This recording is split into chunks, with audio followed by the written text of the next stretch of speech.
usikutose na shemeji yako. Huenda haukuona umuhimu wako wa kuishi, ukaona ni sawa kuondoka, ila kumbuka ulivyoondoka umeacha majonzi, watu wakilia wakikukumbuka wewe. Bwana ametoa, huyo Bwana ndo ametoa, basi jina lake liibidiwe.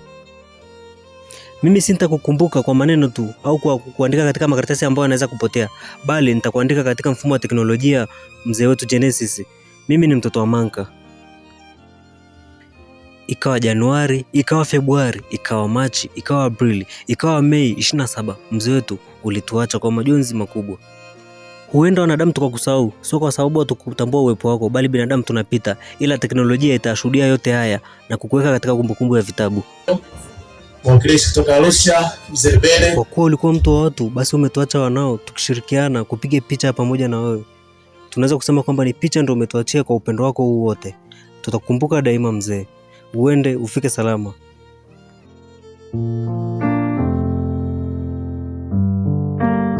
Ndugu jamaa na marafiki walikuwa na haya ya kusema.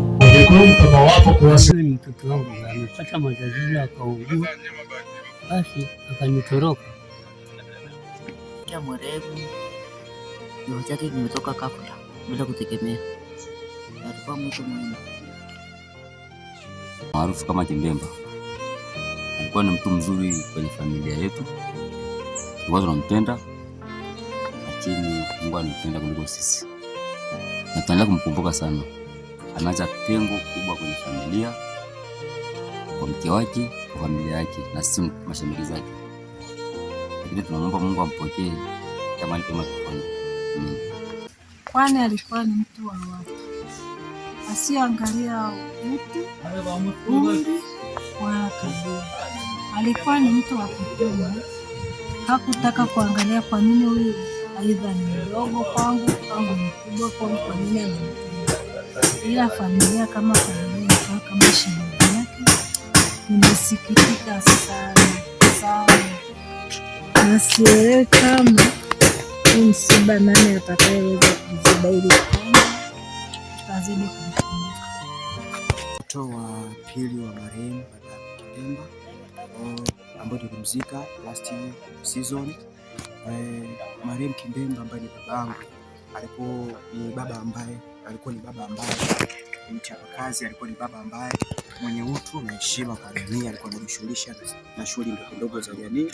Tumejifunza mengi sana kwa marehemu Kimbemba, tumejifunza mazuri, na of course hakuna binadamu ambaye ana madhaifu, ila tumechukua yale mazuri ambayo alikuwa anapenda. Mungu alikuwa anateseka kwa sababu ya bidii. Alikuwa ni mtu mwema kwetu sisi watu wake. Ni Mfulu. Hili jina la Mfulu tulimkatia pale Tanga. Mtoto kufa, mdogo wangu nasitika sana, ingekufa mwingine amwache huyo rafiki yangu Mfulu. Mfulu akija Arusha, akija pale lazima nimwambie Mfulu, angalia na kiatu pale, chagua kiatu chako kitakufaa pale mezani pale. Anachagua pombe gani unaenda kunywa Mfulu. Akishatosheka kama kwenye gari, nampeleka mpaka kwenye gari, anapanda kwenye gari, anarudi nyumba. Ametutoka hivi karibuni.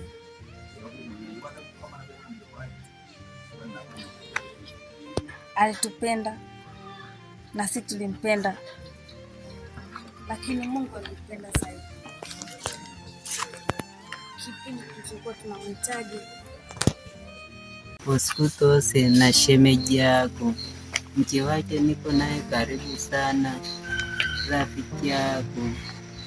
Alikuwa nikimtuma anaenda alete vikao tuwala nyenye.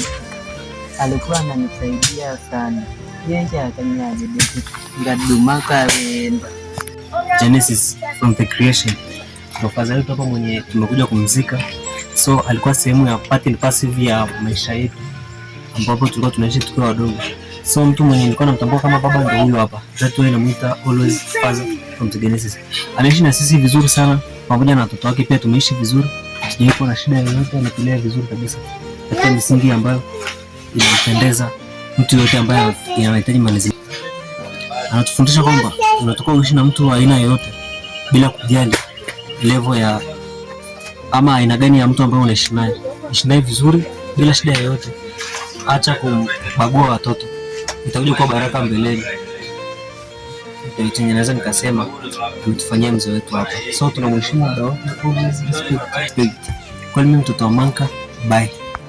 Dokumentari fupi imeandaliwa na mtoto wa Manka. Bwana alitoa na sasa ametoa. Jina lake liibidiwe.